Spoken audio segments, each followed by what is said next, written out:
If this story moved you, leave a like and subscribe for more. My name is Sarah Chen. I'm 26 years old, and I've been living a lie for 3 years. Not the kind of lie that hurts people intentionally, but the kind that grows from desperation and shame until it becomes so big you can't see your way out of it anymore. The kind that makes you wake up every morning with a knot in your stomach, wondering if today will be the day everything falls apart. It started when I was 23, fresh out of college with a degree in marketing and dreams bigger than my bank account. I moved to Seattle with 2 suitcases, a laptop that barely worked, and the naive belief that everything would just work out. My parents had done their best, but they were both teachers in a small town in Oregon. They'd already stretched themselves, thin getting me through college, and I was determined to make it on my own. The job market was brutal. I sent out hundreds of applications, went to dozens of interviews, and got rejection after rejection. The few positions I was offered paid barely enough to cover rent in the cheapest neighborhoods, let alone food, transportation, and student loan payments. I was sleeping on an air mattress in a studio apartment that smelled like mold, eating ramen noodles for every meal, and watching my savings disappear faster than snow in summer. That's when Grandma Rose called. She was my father's mother, a woman who had always been more myth than reality in my life. She lived in a small town in Montana, and we only saw her at Christmas and sometimes during summer visits when I was little. But she had this way of knowing things, of sensing when something was wrong even from hundreds of miles away. "Sweetheart," she said in that warm, gravelly voice of hers, "I know you're struggling up there in the big city. I want to help." Before I could protest, before I could tell her I was fine and didn't need anything, she continued, "I'm going to send you some money every month, not a lot, but enough to help you get on your feet." I tried to refuse. My pride was still intact then, still strong enough to make me believe I could figure it out on my own. But she was insistent, and when Grandma Rose made up her mind about something, arguing was like trying to stop rain with an umbrella. $2,000 a month, she said firmly. "And don't you dare try to send it back. This is what family does for each other." $2,000. It might as well have been $2 million to me at that moment. It was the difference between surviving and drowning, between having a future and giving up on my dreams entirely. I accepted it with tears streaming down my face, promising myself it would only be temporary, just until I got established. The first check arrived 3 days later, written in Grandma Rose's careful cursive handwriting. I stared at it for a long time before depositing it, still not quite believing it was real. $2,000. Enough to buy real food, to get my laptop fixed, to stop the constant anxiety about whether I'd be able to make rent. I didn't tell anyone about it, not my parents, not my college friends who were struggling just as much as I was, not the roommate I eventually found to share a decent apartment. There was something about accepting help that felt like admitting failure, especially when everyone around me seemed to be figuring it out on their own. The money gave me breathing room, and with that breathing room came opportunities. I could afford to be more selective about jobs, to take unpaid internships that led to better connections, to invest in networking events and professional development. Within 6 months, I landed a position at a mid-sized marketing firm. It wasn't my dream job, but it was a start, and it came with health insurance and a steady paycheck. But here's the thing about getting used to help. It becomes invisible after a while. What started as emergency assistance became part of my monthly budget. The $2,000 from Grandma Rose wasn't extra money anymore. It was essential. Without it, I couldn't afford my half of the rent in the nice apartment I shared with my roommate, Maya. I couldn't afford the car payments on the reliable Honda I'd bought to replace the ancient beater that finally died. I couldn't afford the life I was building. I kept telling myself I'd wean off the money gradually. Once I got my next promotion, once I paid down some of my student loans, once I built up my savings. But somehow there was always another expense, another reason why. I needed just a little more time. The temporary help had become permanent dependency, and I was too ashamed to admit it to anyone, including myself. Grandma Rose never made me feel guilty about it. Every month, the check arrived like clockwork, always with a short note written on her favorite lavender stationery. "Hope you're doing well, sweetheart. Proud of how hard you're working. Remember to take care of yourself." Simple messages that somehow made the shame worse because they were so full of love and pride for achievements that weren't entirely my own. I started avoiding her calls sometimes, letting them go to voicemail because I couldn't bear the weight of her affection when I felt like such a fraud. She'd leave messages asking about work, about whether I was eating enough, About if I'd met any nice young men. Normal grandmother questions that felt like interrogations because of what I wasn't telling her. The guilt was eating me alive, but not enough to make me stop accepting the money. I'd become addicted to financial stability, to the security of knowing I could handle whatever life threw at me. And life in Seattle was expensive in ways I hadn't anticipated. Not just rent and groceries, but the hidden costs of trying to fit in, to look successful, to maintain the image of someone who had it all figured out. My coworkers would invite me out for expensive dinners and weekend trips to wine country. My roommate Maya assumed I was just good with money when I could always cover my share of utilities and rent without stress. I started dating James, a software engineer who earned six figures and expected his girlfriend to keep up with his lifestyle. None of them knew that my financial stability was built on a foundation of monthly checks from an elderly woman living on a fixed income in rural Montana. The cognitive dissonance was overwhelming sometimes. I'd lie in bed at night thinking about Grandma Rose, probably cutting coupons and stretching her Social Security check, while I spent her money on overpriced coffee and designer clothes I didn't need. But then morning would come, and I'd look at my life, the nice apartment, the decent job, the boyfriend who thought I was successful, and I couldn't imagine giving it up. I started researching Montanan average incomes, Social Security payments, the cost of living in small towns. I convinced myself that $2,000 wasn't that much to her, that she could afford it without sacrificing anything important. I built elaborate justifications in my mind, stories about how she probably had savings I didn't know about, maybe investments or insurance money from when my grandfather died years ago.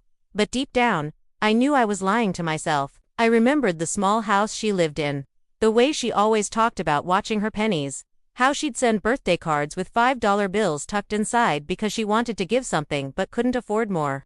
$2,000 a month was probably a significant portion of her income.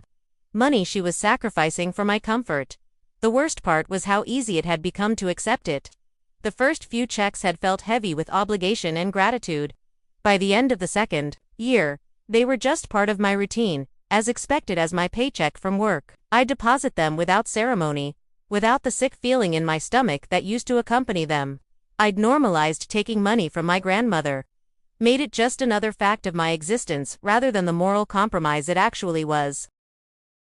3 years in, I was making decent money at my job, but somehow I was still living paycheck to paycheck even with Grandma Rose's help. Lifestyle inflation, they call it.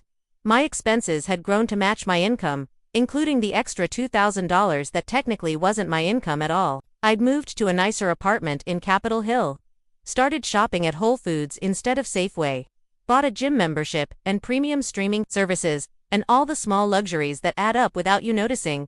James and I had been together for 8 months, and he was starting to talk about moving in together, about taking our relationship to the next level. He worked at Microsoft and made more money than I could have imagined when I was eating ramen every night 3 years ago. Being with him felt like proof that I'd made it, that I was successful enough to attract someone with his job and his confidence, and his easy relationship with money. But it also meant more expensive restaurants, weekend trips to Vancouver and Portland, splitting costs on things that cost more than I would have spent on myself. He never questioned my ability to keep up because I never gave him reason to.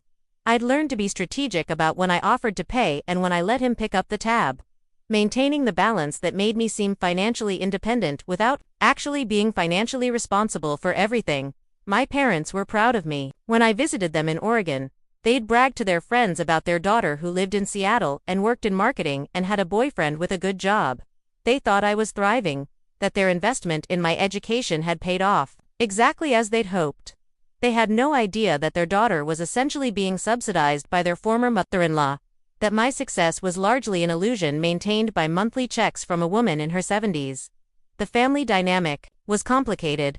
My parents and Grandma Rose were polite to each other but not close. They'd been cordial since my grandfather died, exchanging Christmas cards and brief phone calls on birthdays, but there wasn't real warmth there. Something about different values, different ways of seeing the world. It made it easier to keep the secret because they rarely talked to each other, rarely shared information about their separate relationships with me, but it also made the secret feel heavier. I was connected to all of them by lies of omission, letting each part of my family believe things that weren't entirely true. My parents thought I was financially independent. Grandma Rose thought I was just accepting a little help while I got established. And I was somewhere in between. Dependent on her generosity but too proud to admit how dependent I'd become. Asterisk, the dinner that changed everything was supposed to be a celebration. James had gotten a promotion, and I'd just landed a new client at work that came with a small bonus. We decided to have both sets of parents visit Seattle for a long weekend. A chance for everyone to meet, and for us to show off the life we were building together. My parents drove up from Oregon on Friday afternoon, excited to see my apartment and meet James properly. They'd talked to him on video calls but had never spent real time with him, and I could tell they were nervous about making a good impression. They were staying in my spare bedroom, the one I'd turned into a home office, but could still accommodate guests with an air mattress and some rearranging. James's parents flew in from San Francisco Saturday morning. His father was a surgeon, his mother a retired investment banker. They were staying at the Four Seasons downtown, and when my parents found out, I could see them mentally calculating the cost of that choice and wondering if they should have offered to stay at a hotel to instead of imposing on me. The dinner reservation was at Canlis, an expensive restaurant overlooking Lake Union that James had chosen because he wanted to impress everyone. The kind of place where appetizers cost more than my parents usually spent on an entire dinner out. I'd agreed because I was trying to match his enthusiasm. But as the weekend approached, I started worrying about all the small ways the financial differences might show. Saturday afternoon, while James was showing his parents around the city, I was at home with my mom and dad, helping my mother choose what to wear to dinner and listening to my father worry about whether he should offer to pay for his and my mother's meals. They were both trying to hide their anxiety, but I'd grown up with them. I knew the signs. "Honey," my mother said while she was getting ready, "this restaurant looks very fancy. Are you sure you can afford this kind of place?" It was the question I'd been dreading, the one that highlighted how much my life had changed since college and how little they really knew about my financial reality. "It's fine, Mom," I said, the lie coming easily after 3 years of practice. "I'm doing well at work, and James is covering most of it anyway." Another deception, smaller than the main one but part of the same web of dishonesty that had become my normal way of navigating the world. She nodded, but I could see she wasn't entirely convinced. My parents were smart people who understood money, because they'd never had enough of it. They could probably sense that something didn't add up about my lifestyle, even if they couldn't put their finger on what it was. Asterisk, the dinner started well enough. James's parents were polite and engaging, asking my mother about her work as a high school English teacher and my father about his job coaching basketball and teaching history. The conversation flowed over appetizers and wine, everyone making an effort to find common ground and shared interests. But there were moments of tension, small reminders of the different worlds we came from. When James's mother mentioned their recent trip to Italy, my mother's smile became a little forced. When the sommelier recommended a wine that cost more per bottle than my parents spent on groceries in a week, I saw my father's eyebrows raise slightly before he caught himself. I was sitting between both worlds, translating and mediating, trying to make everyone comfortable while managing my own anxiety about the cost of everything. The prices on the menu made my stomach clench, even though I knew I could afford it because of Grandma Rose's monthly check that had already arrived and been deposited earlier that week. Then, in the middle of the main course, my phone rang. I normally would have ignored it, but I saw Grandma Rose's name on the screen and felt a flutter of worry. She rarely called on Saturday evenings, and she never called when she knew I might be busy with something important. "I should take this," I said apologetically, stepping away from the table. "It's my grandmother, and she doesn't usually call this late." I walked toward the restaurant's entrance, finding a quiet corner where I could hear over the ambient noise of dinner conversations and clinking glasses. "Hi, Grandma," I said, trying to keep my voice light and normal. "Oh, sweetheart, I'm so sorry to bother you," she said, and I could immediately tell something was wrong.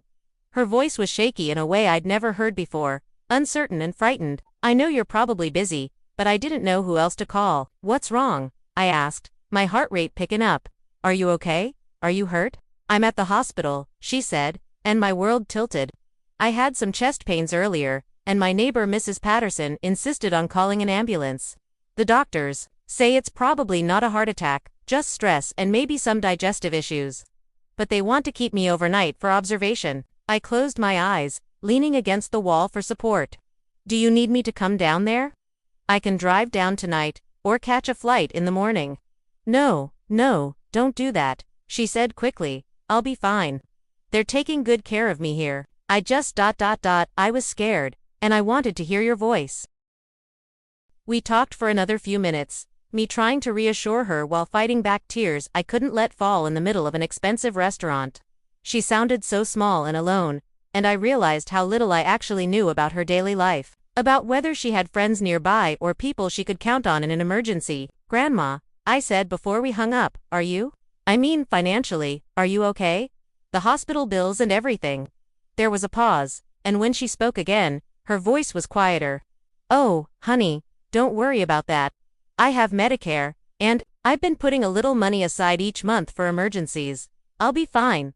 Putting money aside each month, while sending me $2,000 every 30 days. The irony hit me like a physical blow, and I had to bite my lip to keep from crying right there in the restaurant hallway. I love you, Grandma, I managed to say. I love you, too, sweetheart. You're such a good girl, working so hard and making something of yourself. I'm so proud of you. I hung up and stood there for a moment, trying to compose myself before returning to the table, but when I got back, I could see that everyone had noticed my absence and my emotional state. James reached for my hand immediately, and my mother's face was creased with concern. Everything okay? James asked quietly. My grandmother's in the hospital, I said, sitting down heavily. She's probably fine, but she was scared and called to let me know. Oh, Sarah, my mother said, reaching across the table to squeeze my other hand. Is there anything we can do? Do you need to go see her? I shook my head, not trusting my voice to stay steady. The conversation at the table shifted, everyone offering sympathy and support, but I was barely present. All I could think about was, Grandma Rose in a hospital bed, worried about money while she'd been sacrificing her financial security for mine for 3 years. James's father, trying to be helpful, asked about my grandmother's situation. Does she have good insurance? Hospital stays can be expensive, especially for seniors. She's on Medicare, I said.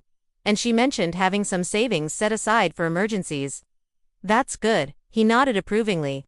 It's smart for people on fixed incomes to plan ahead like that. Social Security doesn't go very far these days.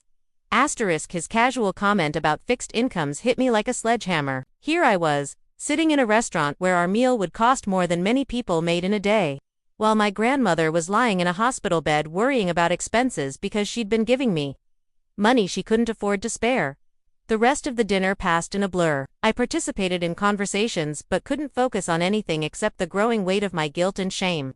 Every bite of the expensive food tasted like ash in my mouth. Every laugh and smile felt like a betrayal of the woman who had made this lifestyle possible through her sacrifice. When the check came, James reached for it automatically, but his father insisted on splitting it with my parents. I watched my father's face as he looked at his portion of the bill, saw him mentally calculating what this represented in terms of his monthly budget. $230 for him and my mother, more than half of what Grandma Rose sent me every month, money she probably scraped together by cutting her own expenses to the bone.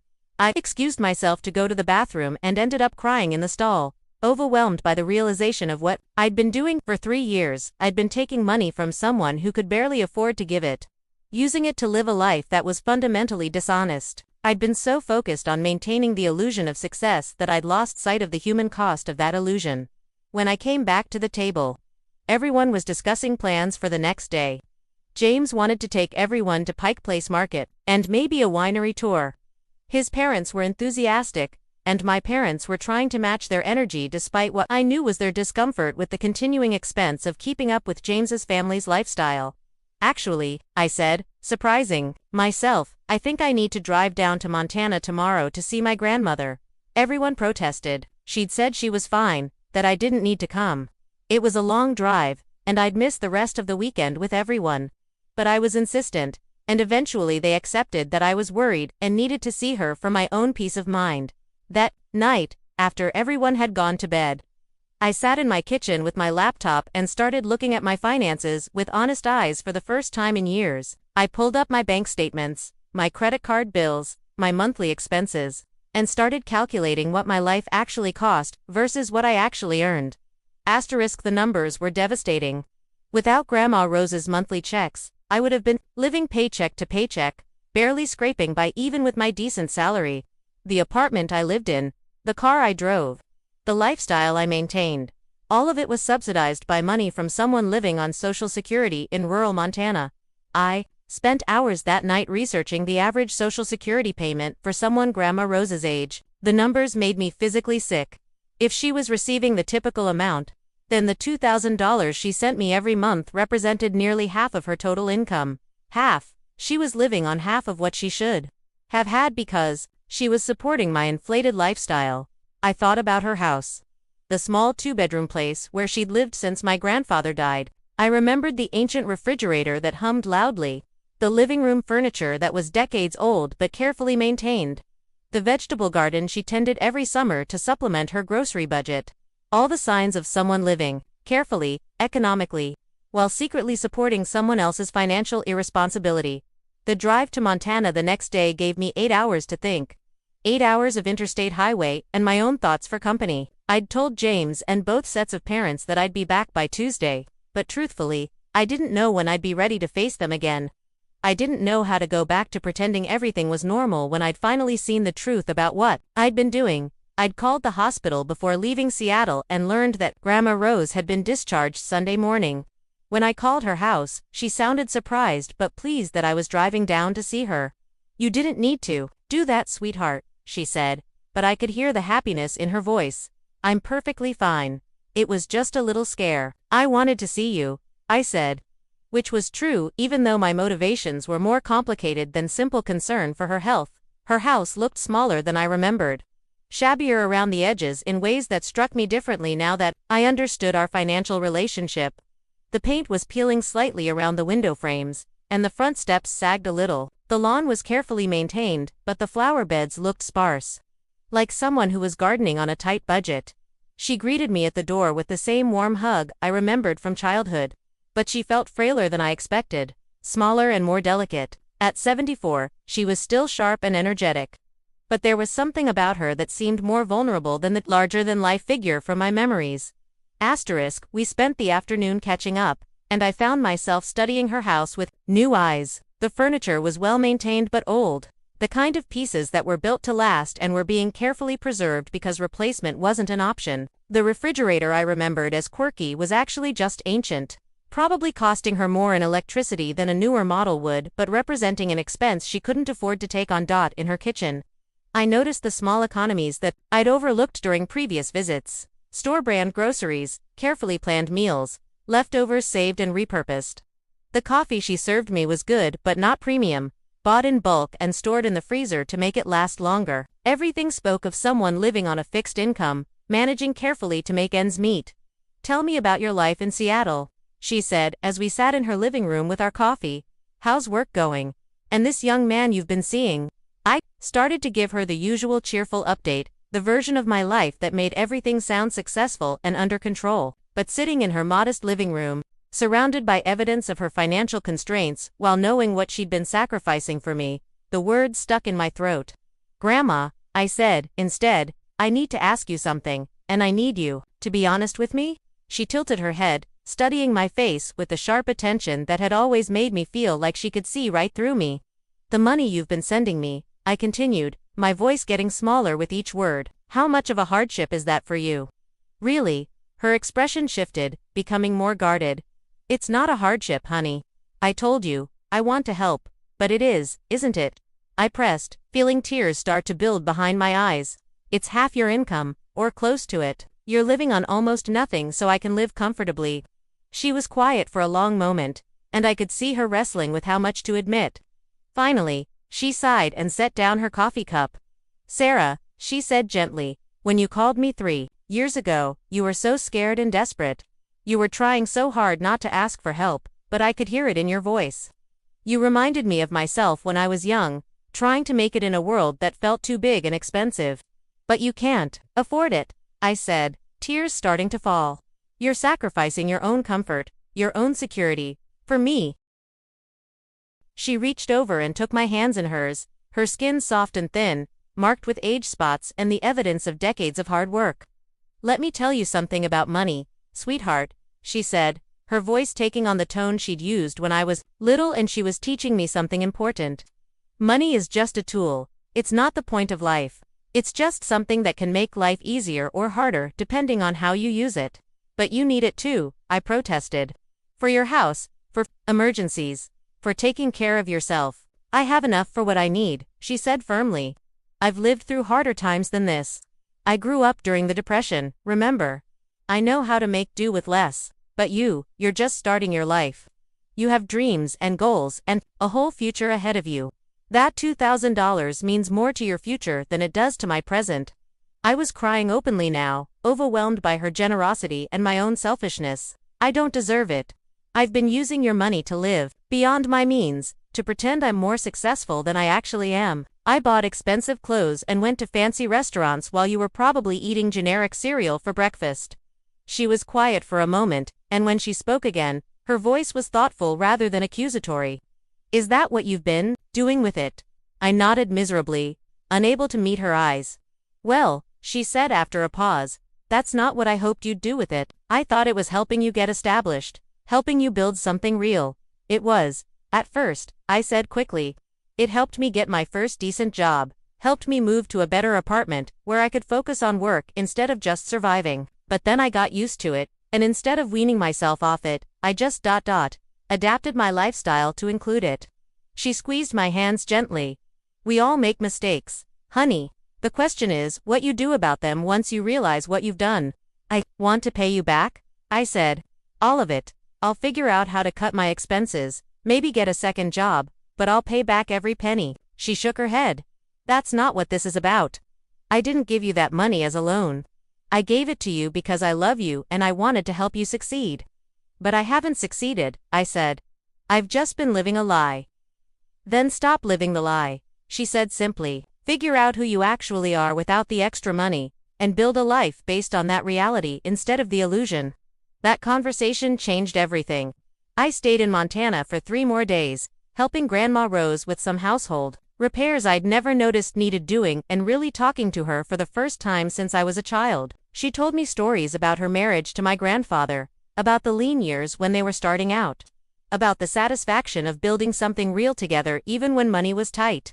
Your grandfather and I were never wealthy, she said as we worked together in her garden, but we were rich in the ways that mattered. We had each other, we had work we believed in, we had a community that cared about us.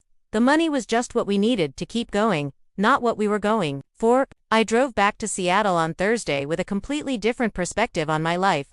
I'd made some hard decisions during those 3 days in Montana. And I knew the next few months were going to be difficult as I transitioned from the life I'd been living to the life I could actually afford. The first thing I did was have an honest conversation with James. I told him about Grandma Rose's monthly checks, about how my lifestyle had been subsidized, about how I needed to make some major changes to live within my actual means. He was surprised and disappointed, but not angry. He'd sensed something wasn't quite right about my finances, he admitted, but hadn't wanted to pry. I don't care about the money, he said when I finished explaining. I care about the dishonesty. We can't build a relationship on lies, even lies you told to protect your pride. He was right, and we both knew it. We took a break from dating while I figured out my actual life, and though it was painful, it felt like the first honest decision I'd made in years. I moved to a smaller apartment, sold my car and bought something more practical, and started living on my actual salary instead of my salary plus Grandma Rose's help. It was an adjustment, but not as difficult as I'd feared. I discovered that I'd been happier when I was working toward something real rather than maintaining something artificial. Grandma Rose and I talked every week after that, and our relationship became deeper and more honest than it had been since I was a child. She stopped sending the monthly checks, but she sent something more valuable, her genuine pride in watching me build a life I could actually sustain. 2 years later, when I had enough savings to afford it, I paid for her to visit me in Seattle. She stayed in my small but comfortable apartment, and we cooked meals together instead of eating at expensive restaurants. She was proud of what I'd built on my own terms, proud of the person I'd become when I stopped pretending to be someone I wasn't. If this story moved you, remember that the most valuable things we can give each other aren't always financial. Sometimes the greatest gift is helping someone find the courage to live authentically, even when that's harder than living a lie. * 6 months after Grandma Rose's visit, I thought I had everything figured out. I was living within my means, building genuine savings, and feeling proud of the independence I'd finally achieved. My small apartment felt like home in a way my expensive place never had. And I was dating someone new, Marcus, a teacher who understood the value of $1 and didn't expect expensive restaurants every weekend. But life has a way of testing you when you think you've learned its lessons. It started with a phone call on a Tuesday evening in October. I was making dinner, enjoying the simple pleasure of cooking a meal I could afford without guilt, when my phone rang. The caller ID showed my father's number, which was unusual. He typically called on Sundays, and we'd just talked 3 days before. "Sarah, honey," he said, and I could immediately hear the strain in his voice. "I need to tell you something, and I don't want you to panic." My stomach dropped. "What's wrong? Is Mom okay?" "Your mother's fine," he said quickly. "It's me. I had some tests done last week, and the results came back today.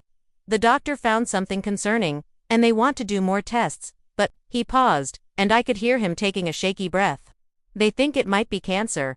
The word hit me like a physical blow. Cancer.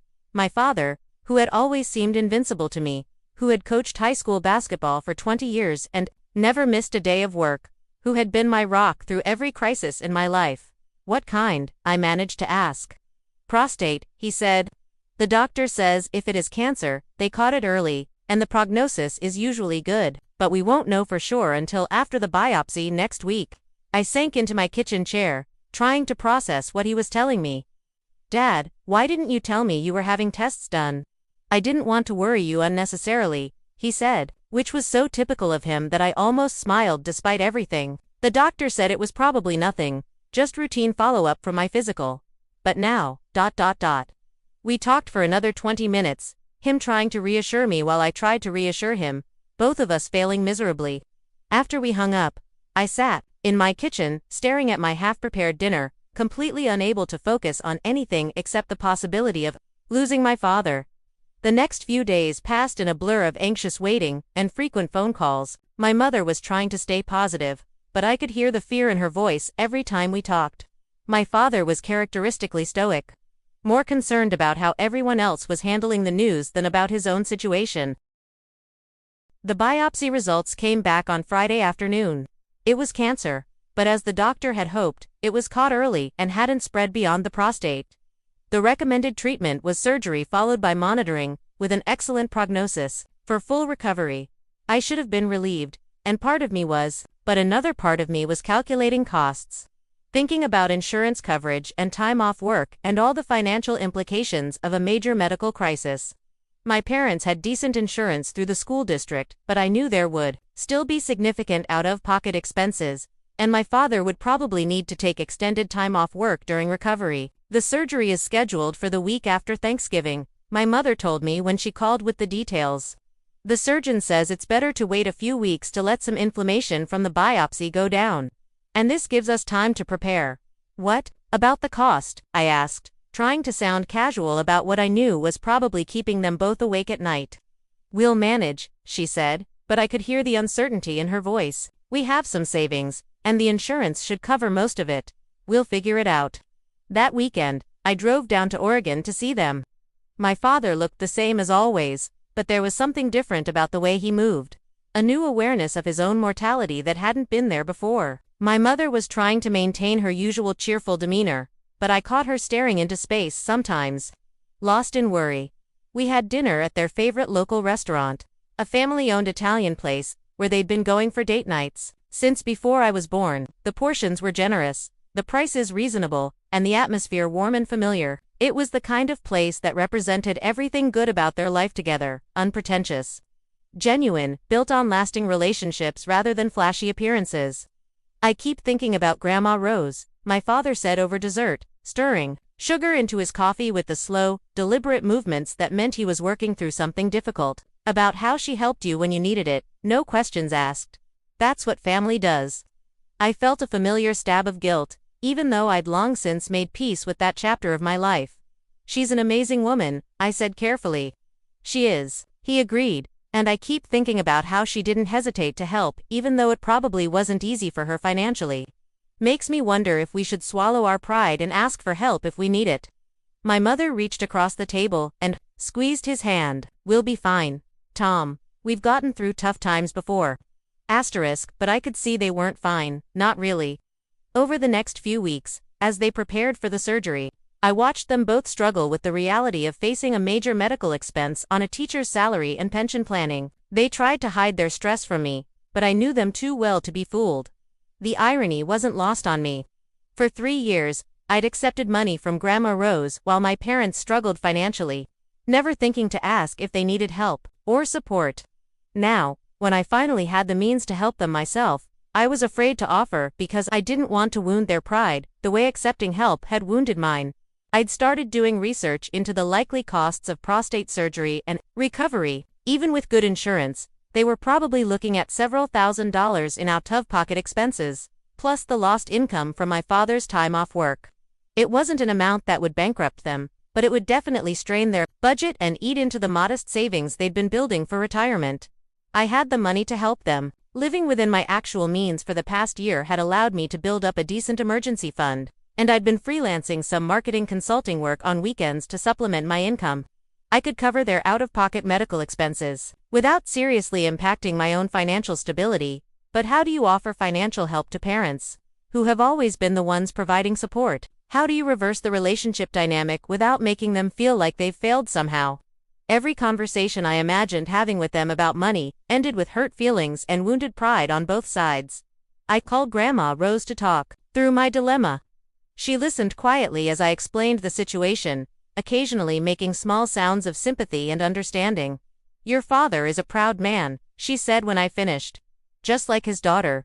Come to think of it, pride can be a good thing, but it can also get in the way of accepting love when love comes in the form of practical help."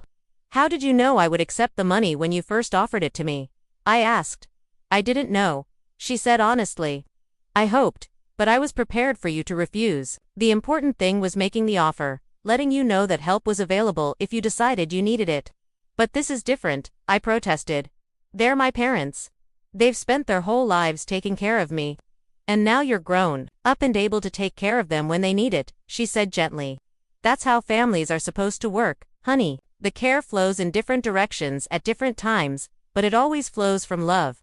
The week before the surgery, I made my decision. I drove down to Oregon on Saturday morning, arriving just as my parents were finishing breakfast. They were both in their pajamas and robes, taking advantage of the weekend to move slowly and spend quiet time together before the stress of the hospital week ahead. "Sarah," my mother said, surprised to see me. "You didn't tell us you were coming down." "I wanted to surprise you," I said, which was true but not the whole truth. "And I wanted to talk to you both about something important." We settled in their living room with fresh coffee, and I took a deep breath before launching into the speech I'd practiced during the drive. "I know the surgery is going to be expensive," I began. "And I know you're both worried about the costs even though you're trying not to show it. I want to help." My father started to protest immediately, but I held up my hand to stop him.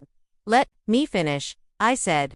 "For 3 years, Grandma Rose sent me money every month when I needed help getting established.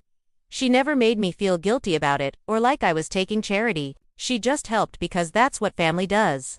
Now I'm in a position to help you the same way. Honey, we appreciate the offer," my mother said carefully, "but we can handle this ourselves. We don't want you to sacrifice your own financial security for us." "I'm not sacrificing anything," I said firmly. "I've been living within my means for over a year now, and I've built up savings specifically for emergencies. This qualifies as an emergency, and you're my family. Please let me help you the way Grandma Rose helped me." My father was quiet for a long moment, staring out the window at their small backyard where he'd taught me to throw a baseball when I was 8 years old. "How much are we talking about?" he asked finally. I pulled out the folder I'd prepared with research on typical costs and insurance coverage.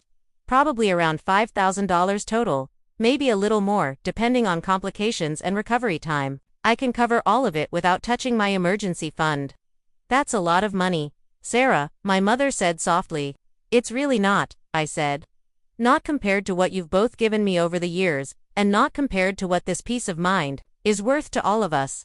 We talked for another hour, working through their concerns and my reassurances.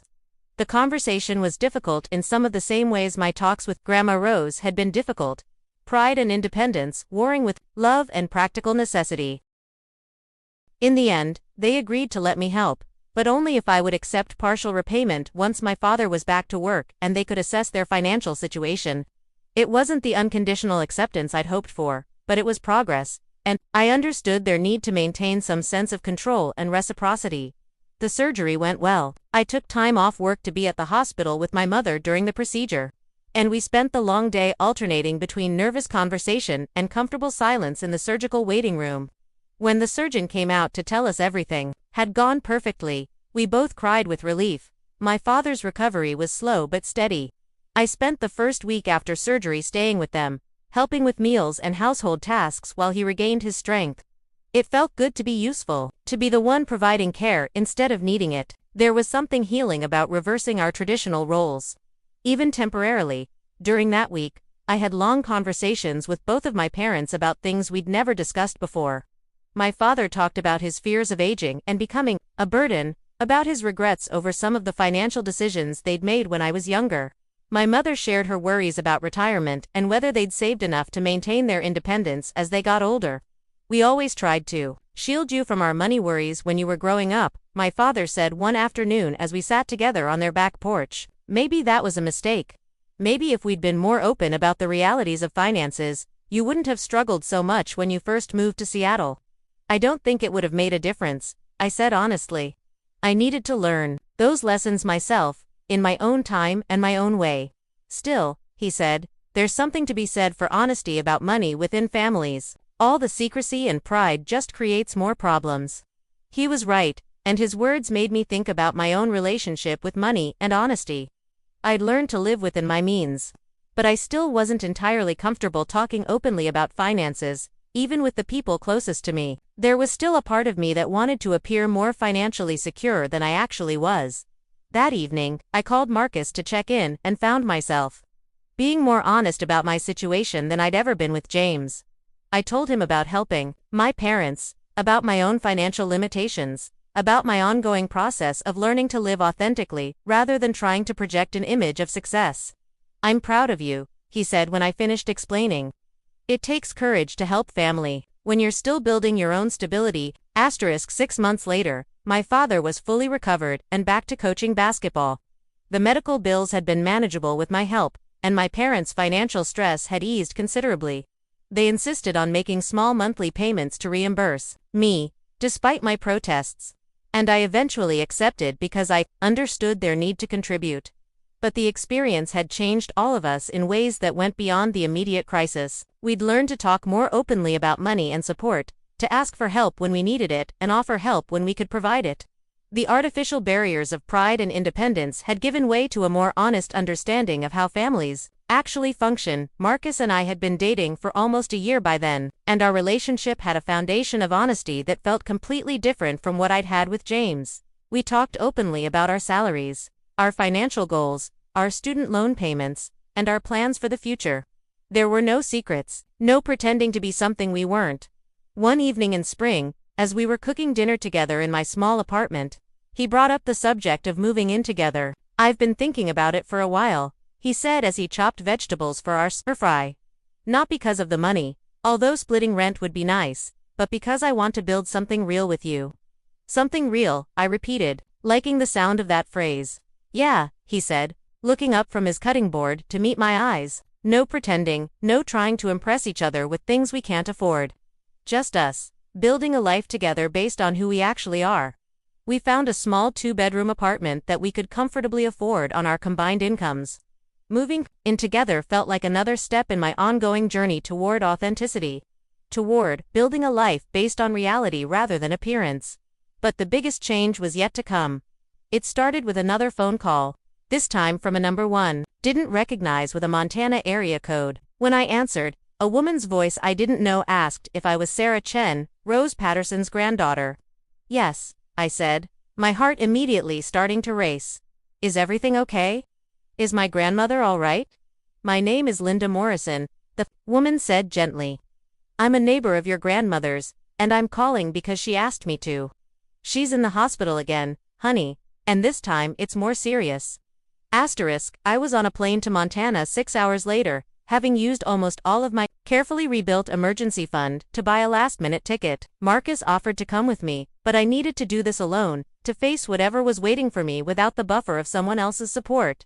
Linda Morrison met me at the small regional airport, a woman in her 60s with kind eyes and work-worn hands who had been Grandma Rose's neighbor for over 20 years.